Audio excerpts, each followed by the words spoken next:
Hi hello नमस्कार मित्र आज संडे स्पेशल बघा मस्त ग्रेव्ही चिकन करून घेतले तर चिकन आणलेलं स्वच्छ धुवून वगैरे घेतलेलं आहे. इथं भाजक्या कांदा खोबऱ्याचं वाटण करून घेतलं आहे, भाजून घेतलेलं आहे कांदा खोबरा आणि लसूण वगैरे छानपैकी वाटण करून घेतलेलं आहे. तेलामध्ये वाटण मस्त भाजून घेतलेलं आहे आणि हळद मीठ हिंग मसाला टाकून घ्यायचा आहे.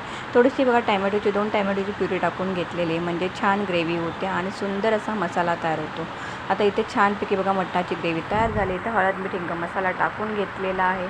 इथं मी सुहानाचा बघा मस्त की चिकन मसालाही टाकून घेतलेला म्हणजे एक चव वेगळीच येते आणि छान मस्त की सुका चिकन ओला चिकन करायचं असेल तर नक्कीच वापरून बघा. छानपैकी त्याचा मसाला टाकून घेतलेला आहे. तर धुतलेलं चिकन टाकून घ्यायचं आहे आणि छानपैकी स्वच्छ धुवायचं आहे चिकन आणि मस्त दणदणून उकल्या काढून घ्यायच्या आहेत. इथं थोडं पाणी टाकून घ्यायचं, इकडे परतवून घ्यायचं चिकन सगळं आणि मस्त पाणी टाकून घ्यायचं आणि त्याच्यावर झाकण ठेवून मस्त की 10-15 मिनटं छान अशी चिकनला मस्त उकळी काढून घ्यायचं आहे. चवीनुसार मीठ टाकून घ्यायचं आहे आणि मस्तपैकी आपला चिकन तयार होतो.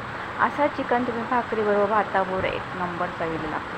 तर पाणी टाकून घेतलेलं झाकण ठेवून घेतलेलं अर्धा तास आपला चिकनचा सुका रस्सा तयार झाला आहे. तर ग्रेव्हीवाला चिकन तयार झालं आहे. तर भाकरीबरोबर हा भाताबरोबर कशाबरोबर साधा सिंपल रेसिपी सत्र आणि रेसिपीला आवडल्यास लाईक शेअर सबस्क्राईब करा. आणि खूप सुंदर झाला होता चिकन. तुम्ही कमेंट करून सांगा तुम्हाला आवडला का ही रेसिपी, नक्कीच कमेंट करून सांगा. पुन्हा भेटूया नवीन व्हिडिओमध्ये. तोपर्यंत बाय बाय. या खायला मस्त की चिकनचा सुका रस्सा.